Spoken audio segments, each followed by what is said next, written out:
Selamat datang dan terima kasih kepada teman-teman semua yang telah meluangkan waktunya untuk mengikuti diskusi kontemporer Indonesia menggugat di era industri 4.0. Jadi, saya akan menjelaskan dulu tentang diskusi kontemporer Indonesia menggugat di era industri 4.0. Kenapa diskusi kontemporer? Karena diskusi ini untuk generasi Z lebih cepat memahami atau lebih cepat untuk menerima isi dari diskusi. Sebuah diskusi yang seru, menarik, lucu, dan pastilah membuat penasaran. Diskusi kontemporer ini didesain sebagai teknik metodologi baru atau cara baru bagi generasi muda memahami makna Indonesia menggugat dengan sangat menyenangkan.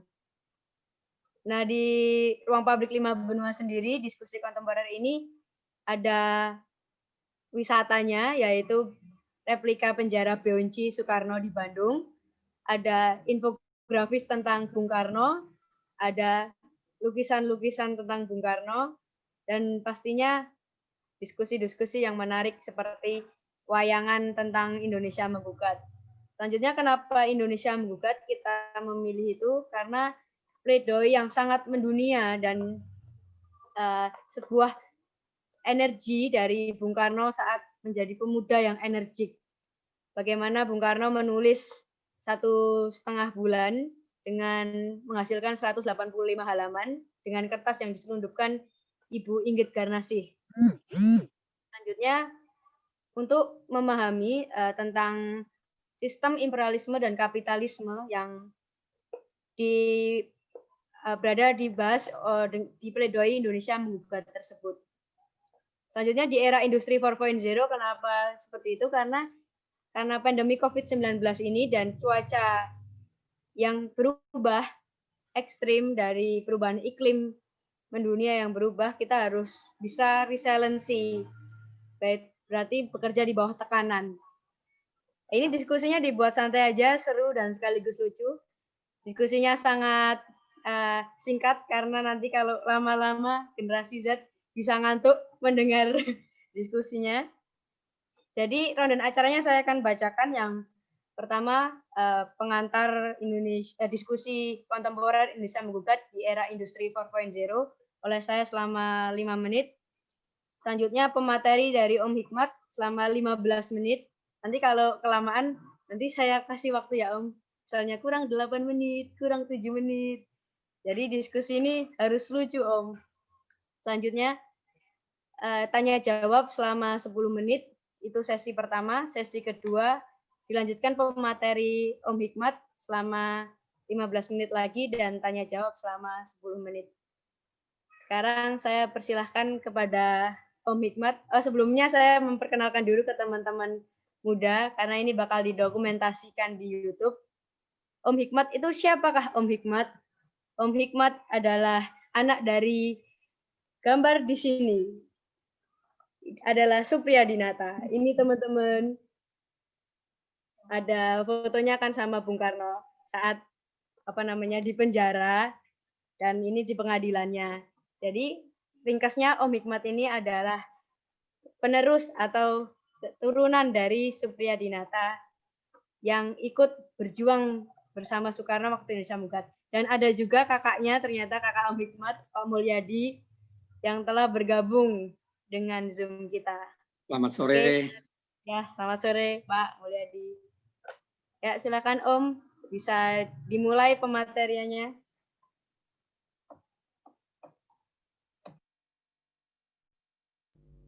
Assalamualaikum warahmatullahi wabarakatuh. Selamat sore teman-teman. Sore Om. Ya, orang banyak memandang Indonesia menggugat itu dari sisi ceritanya, historikal. Tapi kali ini aku ingin membawakan dari sisi kenapa itu bisa menjadi besar. Nah, banyak orang pemahaman mengenai Indonesia menggugat itu. Mohon maaf Om, suaranya kurang kenceng. Halo, sudah bagus? Ya, kenceng. Ya. Dari sisi apinya, ya, bagaimana beliau itu membuat pledoi bukan dari sisi pribadi.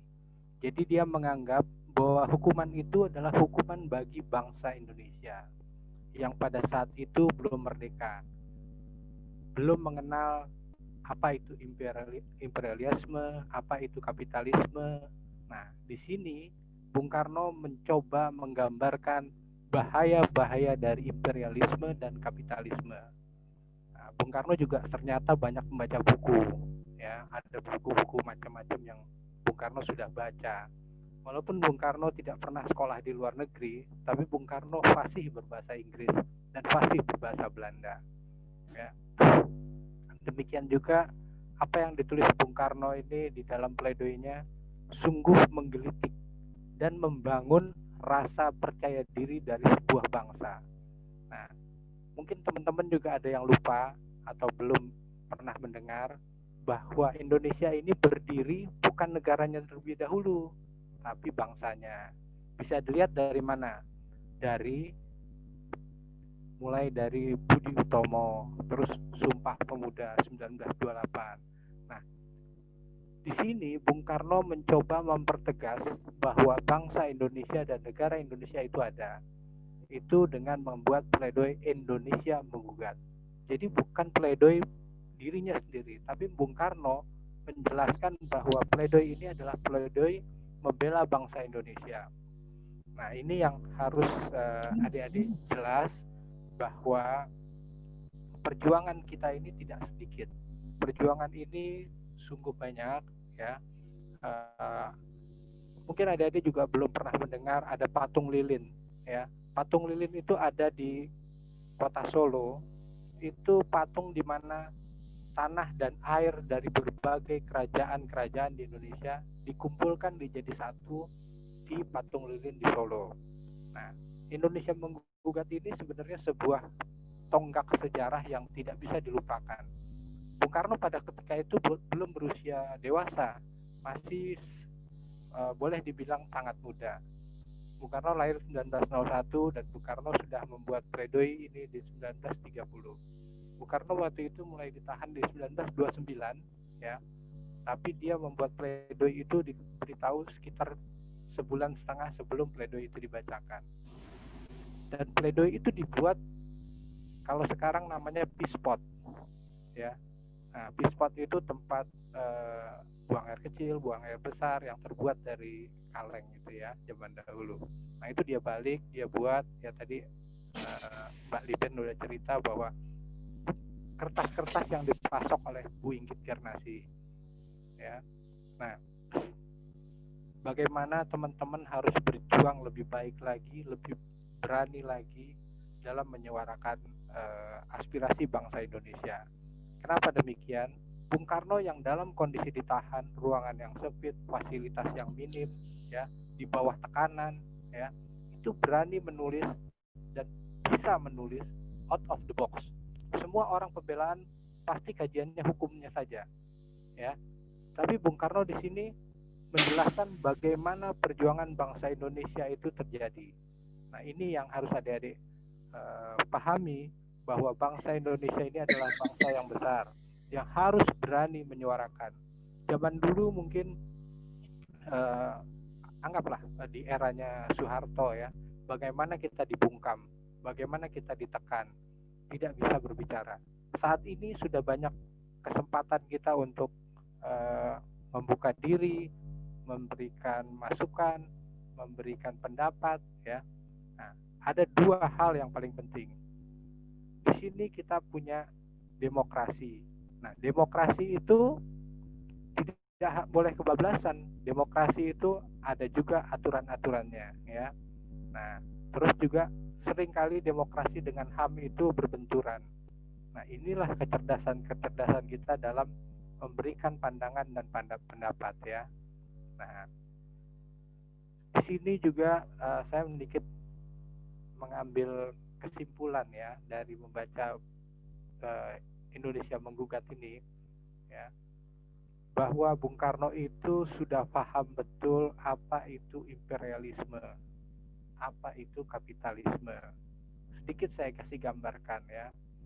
kapitalisme ini sebuah kelompok atau perserikatan orang-orang yang memiliki uang banyak, ya, kapital banyak, ya. Bagaimana memberikan pinjaman atau penekanan sebenarnya kepada orang-orang yang meminjam uang itu atau mempergunakan uang itu untuk kepentingannya, ya. Nah, Bung Karno seorang sosialis di sini. Bung Karno mengatakan bahwa itu semua sudah tidak layak lagi di muka bumi. Apalagi mengambil kekayaan-kekayaan sebuah negara yang untuk diberikan keuntungannya kepada pihak lain. Nah, ini juga sangat menjadi tonggak, ya. Menjadi juga inspirasi di Asia dan Afrika. Konon di Afrika Selatan, kawan saya yang pernah berangkat ke sana, itu ada jalan Soekarno 1, Soekarno 2 sampai dengan Soekarno 5, ya. Nah, ini membuktikan bahwa mereka terinspirasi dengan pledoi Bung Karno di Indonesia Merdeka, Indonesia Menggugat ini. Nah, terus kedua, bagaimana Bung Karno melakukan kegiatan politiknya di Persatuan Bangsa-Bangsa di tahun 1960. Dia berpidato mengenai bagaimana penindasan itu sudah tidak boleh lagi ada di muka bumi. Dan Bung Karno juga menginginkan bahwa Indonesia itu menjadi motor sebuah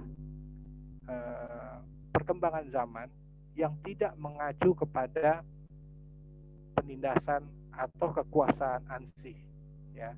Nah, di sini juga memang kita seringkali belum 100% merdeka. Masih banyak orang-orang yang melakukan penindasan-penindasan atau penggunaan kekuasaan sebagai penindasan atau sebuah keinginan dari hal-hal yang buruk, ya. Nah, di sini saya ingin menggambarkan bahwa sesungguhnya Indonesia itu, kalau adik-adik mendapat dulu pendidikan moral Pancasila, ya, norma itu tidak satu, bukan hanya norma hukum, tapi ada norma adat, ada norma sosial, ada norma agama, ya. Nah, ini yang sekarang ini sudah hilang, dilupakan, ya. Saya mengambil garis ke depan sekarang ini, ya. Saya rasa ini sebuah permainan yang sangat tidak menarik dan tidak mendidik, ya. Seorang pemuka agama, ya, yang walaupun tidak 100% pemuka agama, ya, tapi dia diadu oleh seorang yang menurut saya tidak baik, ya. Nah, ini suatu hal yang sangat buruk. Presiden ini harus dihilangkan, ya. Nah, ini harus teman-teman cermati bagaimana ke depan Indonesia itu harus memiliki pemikiran-pemikiran yang out of the box. Contoh dari Soekarno dari Indonesia Menggugat. Dia dipenjara dirinya dan kawan-kawan PNI-nya. Tapi dia tidak membuat pledoi dengan dirinya dan kawan-kawannya, tapi dia membuat pledoi untuk kebaikan bangsa Indonesia ke depan. Mungkin itu yang perlu adik-adik garis bawahi, ya, bahwa Bung Karno tidak penjara hanya di Sukamiskin saja. Sebelumnya di Bancai, pernah dibuang ke Digul, pernah dibuang ke Bengkulu, ya. Jadi Bung Karno itu sebenarnya dalam kondisi ditahan, dia dapat menyerap aspirasi masyarakat setempat, ya.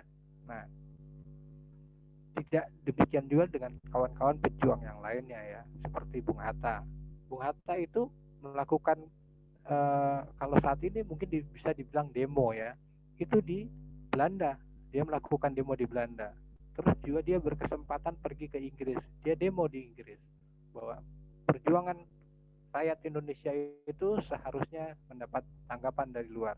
Jadi Bung Karno dan Bung Hatta ini dua sekawan yang jasanya sangat besar untuk bangsa Indonesia. Selain itu dia juga menjadi proklamator, ya. Nah, terus juga kita melihat mengenai BPUPKI.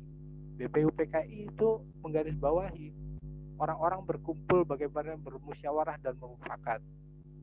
Nah, ini yang perlu adik-adik dan teman-teman semua pahami, bahwa Bung Karno itu sebuah apinya revolusi, ya. Nah, revolusi itu yang apa? Revolusi harusnya tentunya dengan kebaikan, bagaimana membangun bangsa ini menjadi lebih baik, bagaimana membangun bangsa ini lebih ke depan ya, sejajar dengan bangsa-bangsa lain ya. Nah, di sini saya menggarisbawahi Indonesia masih dalam era perjalanan ke depan ini belum begitu mulus ya, masih banyak sekali hambatannya, masih banyak sekali tantangannya ya, baik itu oknum maupun dari luar negeri ya. Karena Indonesia ini ibaratnya sebuah gadis yang sangat cantik ya, yang kalau dilihat semua orang tertarik. Nah, bagaimana gadis itu mempunyai daya tarik yang baik, tapi juga mempunyai inner beauty, kekayaan dalam dirinya. Nah, inilah bangsa Indonesia, bagaimana menempatkan kekayaan dirinya supaya tidak mudah dipetik orang, tidak mudah diambil orang, tapi menjadi sesuatu yang sangat menarik, sebuah mutiara yang sulit didapatkannya. Ya. Nah, dengan berjuang itu baru mereka bisa mendapatkan. Nah, kita sebagai bangsa Indonesia, bagaimana menjadikan Indonesia, bangsa Indonesia sebuah mutiara. Mungkin dari untuk awal saya akan bicara seperti itu dulu. Wassalamualaikum warahmatullahi wabarakatuh. Oke, terima kasih Om Hikmat. Ya, pas ya 15 menit. Sekarang adalah sesi tanya jawab. Yang pertama saya mau ada teman-teman yang mau bertanya. Kalau belum, saya tanya duluan deh. Oke, nanti ada yang WA saya nih. Nanti sesi 2 aja aku tanya. Pertanyaannya saya juga nyari di Instagram ini, ada yang juga mau di Andi namanya, tanya bahwa kalau Indonesia menggugat itu kan Soekarno digugat sama pasal Zaid artikelan, pasal karet, kata Soekarno yang keliwet karetnya. Apakah memang Soekarno itu dijerat oleh pasal itu, kata Andi ini. Jadi, dan pertanyaan kedua, apakah pasal Zaid artikelan itu, pasal karet itu relevan diterapkan pada saat ini, zaman ini, industri 4.0 ini? Itu Om, silakan dijawab. Ya, Assalamualaikum. Selamat sore Bung Andi. Jadi pasal karet itu sesungguhnya selalu ada ya. Tergantung bagaimana kita melihat sudut pandangnya ya. Kalau bangsa Indonesia, pasal itu pasal karet. Tapi dari bangsa Belanda itu adalah pasal yang baik untuk mengikat, untuk melaksanakan kekerasan-kekerasan yang mereka lakukan, ya, penindasan-penindasan imperialisme di dalam Indonesia. Kan yang paling bahayanya pada saat itu kita tidak boleh menjadi pintar.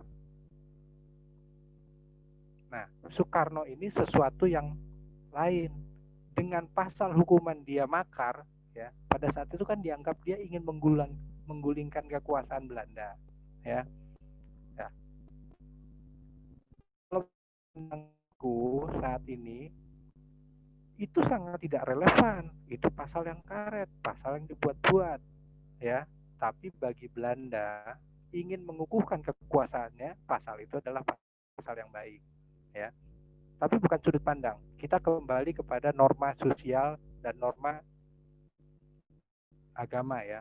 Di agama manapun yang ada di Indonesia, dimanapun yang ada berada, bahwa penindasan dan pengungkungan itu tidak baik, ya.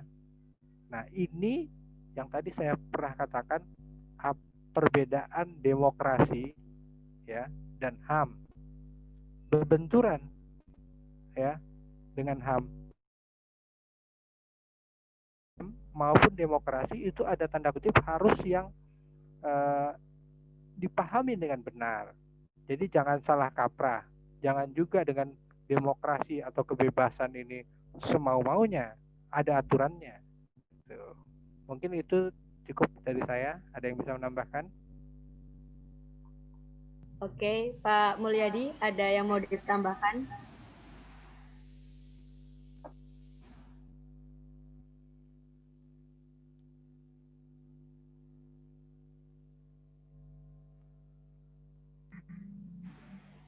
Pak Mulyadi, mikrofonnya belum dinyalain.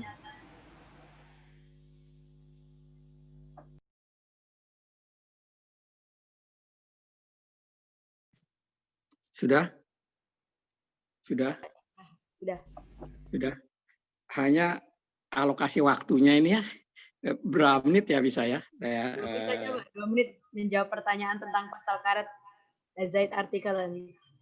Ya, saya kira kalau kaitan dengan pasal karet memang beda persepsi ya. Saya lihat yang disampaikan oleh Bang Hikmat itu pada waktu itu yang memimpin bangsa ini kan Belanda.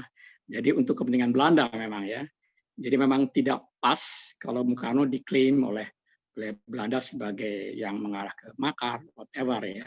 Nah, kalau kita lihat sekarang, pada zaman sekarang, saya senang sekali ya kaitan dengan sejarah reformasi 98 ya, bahwa mengarah ke demokrasi. Padahal Bung Karno tahun 55 sejak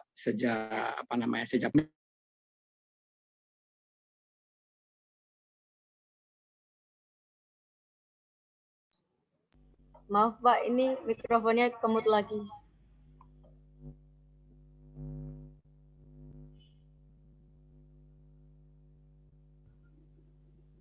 Permisi Pak Mulyadi, suaranya nggak kedengaran. Saya kaitkan dengan situasi sekarang. Saya 98, saya senang bahwa demokrasi ini sudah mengarah ke sesuatu yang betul demokrasi dibandingkan dengan Orde Baru. Namun diperlukan juga ya, artinya bahwa di zaman sekarang nih yang kita anggap demokrasi sudah betul-betul sangat demokrasi, bahkan saya melihat agak kebablasan yang justru bisa membahayakan kita berbangsa bernegara untuk mengarah ke suatu demokrasi yang baik dan juga mengarah pembangunan Indonesia yang baik. Karena kalau demokrasi tidak aturan demokrasinya presisi masing-masing, yang ingin berkuasa, ingin bebas dianggap ini tidak demokrasi. Nah, saya kira mungkin relevansinya dikaitkan dengan zaman Belanda dulu.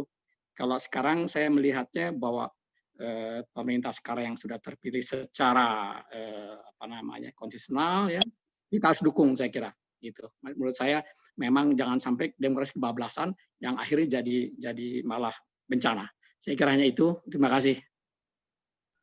Oke, terima kasih Pak Mulyadi. Apakah ada teman yang ingin bertanya lagi? Masih ada sisa waktu 5 menit. Permisi Pak, sebelumnya saya izin bertanya.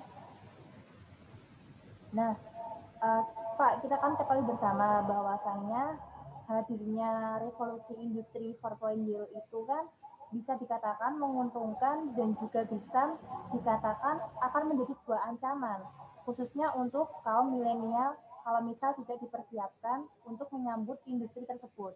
Nah, kira-kira menurut Bapak Pak Mulyadi, Bapak Hikmat, dan teman-teman yang lain itu, kira-kira udah sejauh mana sih generasi milenial itu dalam menyambut dan mempersiapkan adanya perubahan revolusi industri 4.0?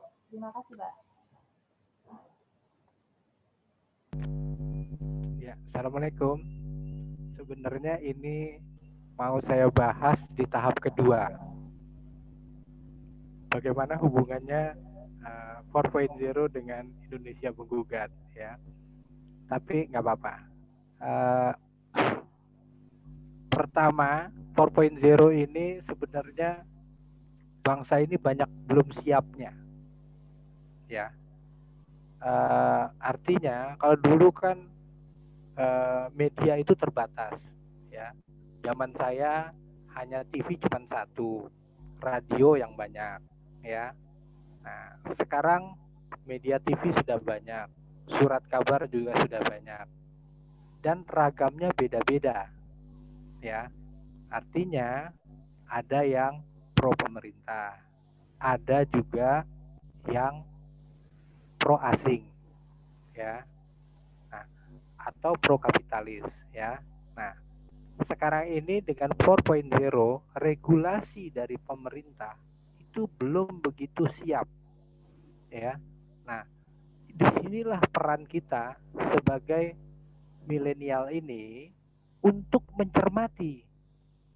Jadi misalnya kalau Hitler mengatakan bahwa sesuatu yang diulang-ulang itu akan menjadi sebuah kebenaran, walaupun itu kebenaran semu, ya. Nah, kita di sini harus jeli apakah ini hoax atau tidak, ya. 4.0 ini sebenarnya teman-teman adik-adik kita ini harusnya lebih bagus mengambil 4.0 menjadi kemajuan. Artinya dulu saya kalau tidak mengerti tidak bisa cari di Google, ya, pandangan ini seperti apa, atau kemajuan teknologi saya belum tergambarkan. Tapi untuk saat ini kita perlu teknologi apa misalnya? Oh, pertanian. Saya butuh pupuk apa dengan situs tanah yang seperti ini, cuaca yang seperti ini, tanaman yang akan saya tanam ini. Sekarang kita buka di Google, sudah banyak ketemu, sudah banyak solusinya. Nah, itu salah satu kemajuan yang harus diambil, ya. Nah, nanti di kedua saya akan lebih pertegas lagi untuk itu, ya. Terima kasih. Ya Pak, terima kasih kembali Pak. Oke, sekarang sesi pertama sudah selesai teman-teman. Sekarang topiknya Om Hikmat ini mau ngaitkan sama industri 4.0. Nah ini pasti bakal banyak pertanyaan nih. Ini pada ngantri nih Om, pertanyaannya Om. Sekarang masuk pemateri kedua, silakan Om Hikmat. Ya, dengan tema Indonesia menggugat dan kaitannya dengan 4.0, ya. Sebenarnya 4.0 ini kalau saya boleh katakan kita belum banyak siapnya daripada siapnya, ya. Banyak sekali berita yang keluar tanpa screening atau tanpa filter, ya. Nah, di sini peran pemerintah sebagai regulator harusnya lebih jeli, lebih memahami itu, ya. Walaupun pemerintah sekarang sudah membuat misalnya badan cyber, ya. Terus ada di kepolisian juga direktur cyber, ya. Nah, demikian juga ada Kementerian Kominfo, ya. Nah, tapi ini belum mencukupi kebutuhan terhadap kemajuan 4.0 ini, ya. Nah, sementara kita berlari untuk mengejar regulasi-regulasi yang terus-menerus dibenahi ini, ya.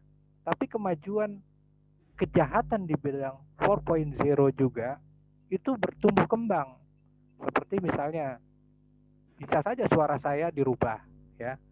Contohnya kemarin Obama saja, seorang presiden Amerika itu suaranya dirubah, pernyataannya dirubah, ya. Nah, terus ada lagi misalnya pemberian kemarin Presiden Obama, dibuat seolah-olah seperti dibuang pemberian dari presiden sebelumnya, ya. Nah, ini juga dampak dari kemajuan teknologi yang bisa seolah-olah itu menjadi kenyataan, ya. Nah, tadi saya mengatakan mengenai hoax, ya. Hoax ini adalah kemajuan teknologi, tapi kemajuan yang negatif, ya. Nah, kalau 4.0 ke depan, kita harusnya lebih menguasai teknologi media, mengetahui, memahami teknologi komunikasi, internet, ya. Nah,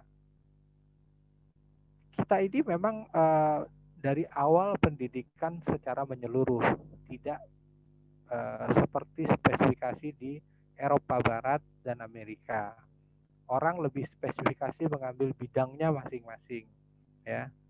Kita dari SD, SMP, SMA sampai kuliah pun sebelum penjurusan kita semua mata pelajaran atau kuliah atau ilmu pengetahuan itu sangat majemuk. Makanya jangan salah kalau di Amerika sekolah itu hari ini hanya bawa 2 atau 3 buku. Tapi di Indonesia anak-anaknya sekolah, anak saya aja sekolah, saya bilang kamu bawa koper ya, karena banyak bukunya yang dibawa ya. Padahal sekolahnya sudah sekolah yang cukup baik ya, artinya di lab school itu cukup baik. Mereka pendidikannya sudah mempergunakan internet, sudah mempergunakan kemajuan teknologi. Nah, tapi garis bawahnya bahwa 4.0 ini merupakan api dari revolusi untuk kemajuan, tapi juga ketika kita salah mensikapinya bisa menjadi bumerang ya. Contoh misalnya perdagangan via internet ya. Ini bahaya sekali karena proteksi terhadap pembeli maupun penjual belum lengkap, belum komplit. Banyak bisa dirugikan di situ. Ya. Kadangkala kita mempergunakan e-money.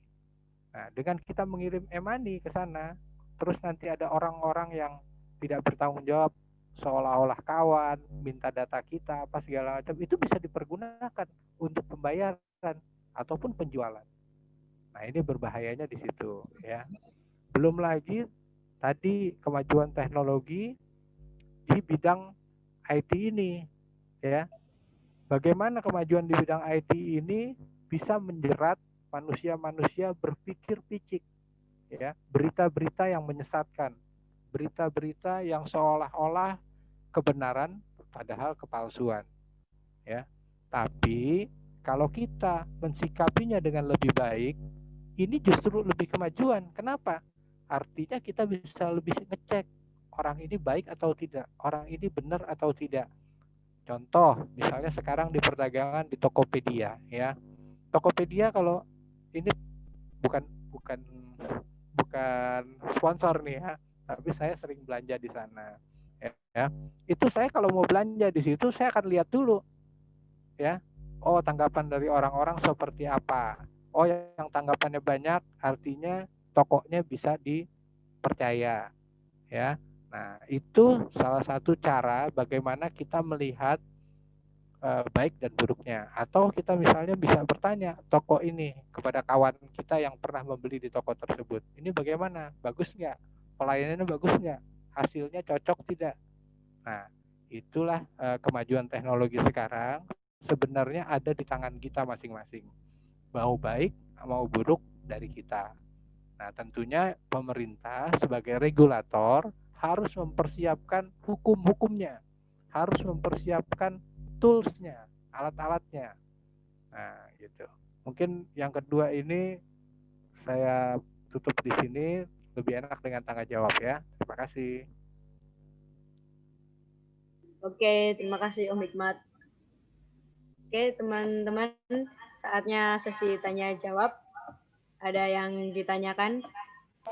Ya, halo. Masuk Pak suara saya? Masuk, Ya, masuk.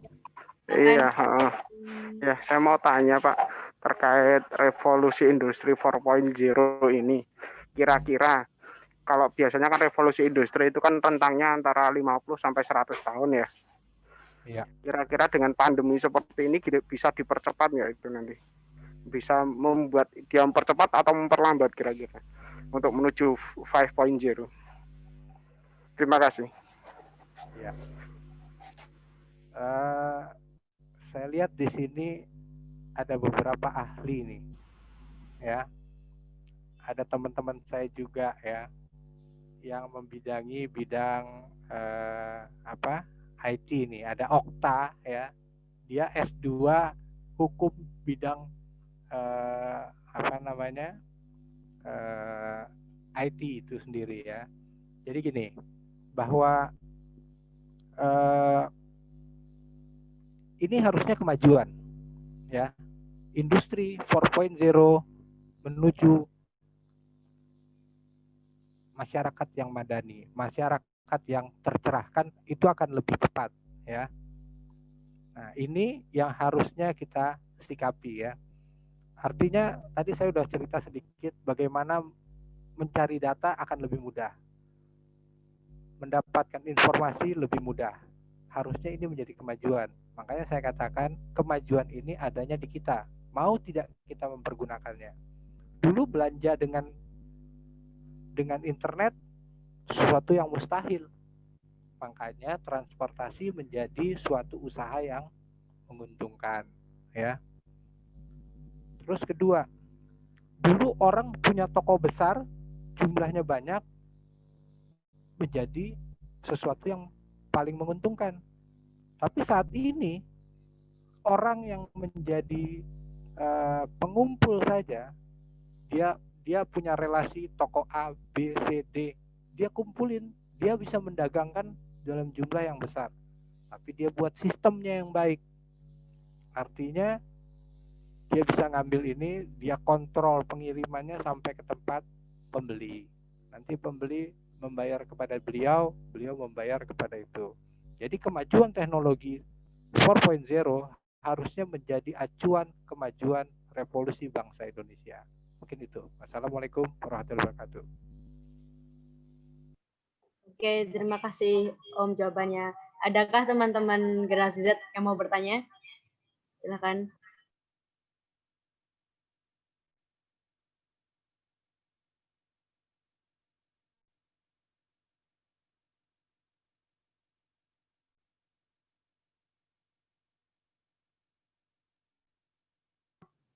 Halo Om.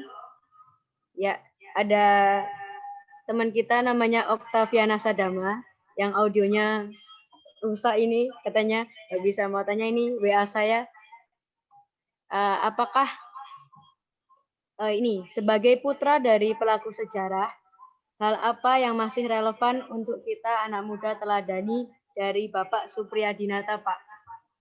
Terima kasih. Ya, silakan Om. Ya, Assalamualaikum. Mungkin ayah saya dulu berjuang, ya. Tapi ketika tahun 50 beralih ke pendidikan. Saya juga kurang tahu, tapi setelah saya teliti dan saya telaah, ternyata pendidikan itu menjadi sebuah perjalanan untuk mengejar kemajuan dengan lebih baik, ya. Jadi pesan saya untuk adik-adik, teman-teman semua, ya harus mengedepankan pendidikan, harus banyak membaca buku, banyak membaca literatur, ya. Kenapa demikian? Sekarang ini kemajuan perjuangan itu bukan hanya di bidang teknologi saja. Seperti misalnya kawan kita Liben, dia punya skill melukis. Nah, lukisan yang perfeksionis mungkin musuhnya banyak, lawannya banyak. Dia mengambil kecepatan, speednya yang dia kejar. Nah, itu salah satu cara bagaimana bisa berprestasi.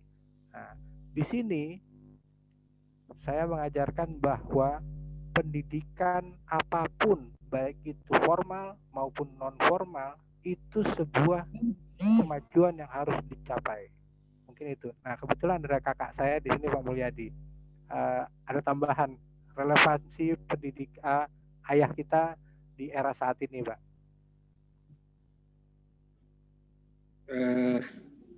Saya melanjutkan. Suaranya kedengaran, halo? Kedengaran. Sudah, Pak. Oke. Oh, baik. Oke, terima kasih. Saya mungkin sedikit meresume tadi karena dipertanyakan tentang bagaimana almarhum, ya. Sudah disampaikan bahwa dulu sebetulnya di Siliwangi, ya, ABRI pada waktu berperang fisik. Tapi setelah merdeka, karena fisik itu tidak diperlukan, beliau berjabat tangan minta bicara dengan Pak Nasution. Saya mengundurkan diri dari ABRI karena lulusan saya adalah HBS, ya, HBS itu sekolah guru, sehingga dia memiliki karir di bidang pendidikan. Nah, beliau bilang, ya, beliau di zaman Belanda, zaman Jepang, di merdeka pun harus berjuang, katanya, tidak hanya harus perang fisik di zaman Belanda maupun Jepang. Jadi selama merdeka pun, bahkan waktu saya SMA, beliau bilang ternyata perjuangan di masa merdeka tidak lebih mudah daripada berjuang di zaman Belanda maupun zaman Jepang. Karena banyak musuhnya adalah bangsa sendiri. Itu yang beliau ucapkan. Dan yang saya lihat kontribusinya terhadap bangsa ini, bagaimana beliau membentengi ideologi komunis. Ya.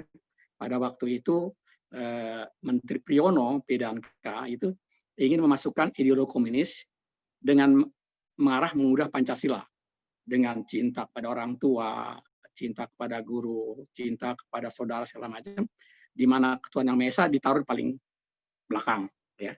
Dan almarhum itu memenuhi tidak boleh masuk ideologi itu di pendidikan, di dalam pendidikan. Namun karena waktu itu kondisi komunis kuat, sehingga almarhum dipecat dari P&K, diberhentikan, tapi itu resiko perjuangan, ya. Tapi akhirnya alhamdulillah ideologi terbendung, sehingga komunis tidak masuk di bidang pendidikan. Karena kalau sudah masuk di pendidikan, itu jangkanya panjang. Gitu. Jadi itu yang saya sampaikan mengenai figur almarhum, bahwa dia berjuang di 3 zaman. Ternyata di zaman merdeka ini bukan lebih mudah, ya, artinya karena lawan-lawan itulah bangsa sendiri. Sekira itu yang bisa saya sampaikan sekilas. Terima kasih. Oke, terima kasih Pak Mulyadi dan Om Hikmat. Adakah teman-teman yang ingin bertanya lagi?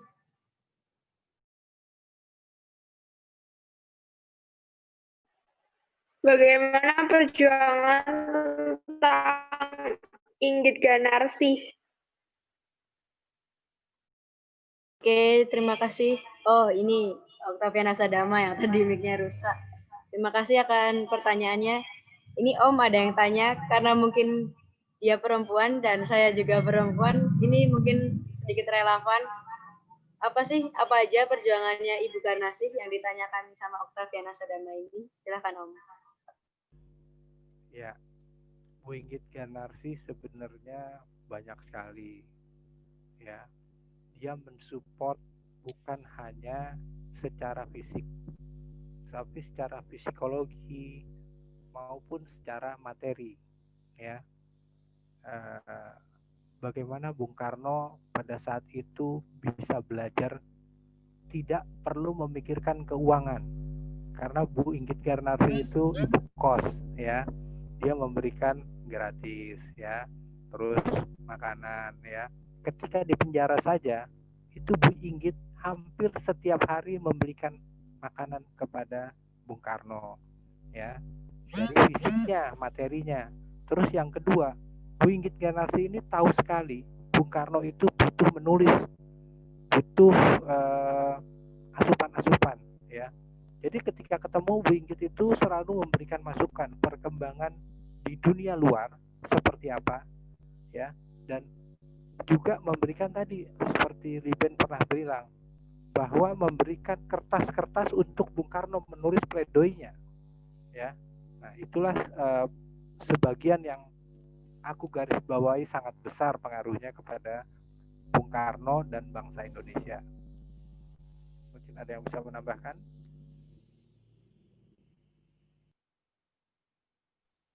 Apakah Pak Indra Setiawan mau menambahkan tentang perjuangannya Ibu Garnasih menemani Soekarno di penjara Beonji? Mohon maaf, saya untuk yang itu yang tadi Bung Hikmat bilang, saya belum bisa banyak komentar untuk itu. Karena saya ngerti sekali Bung Hikmat dan juga Kang Mulyadi ini kan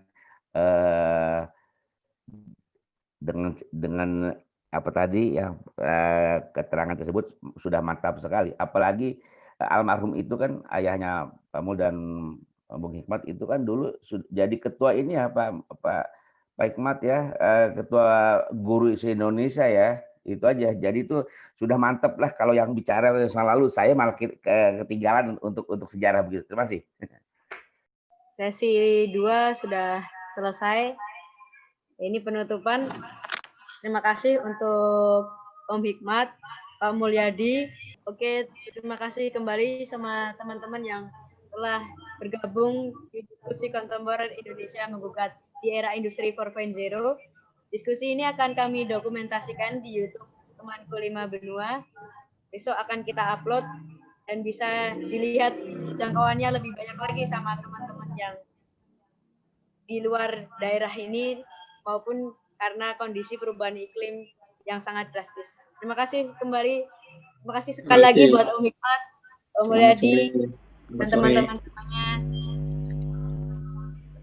Assalamualaikum warahmatullahi wabarakatuh.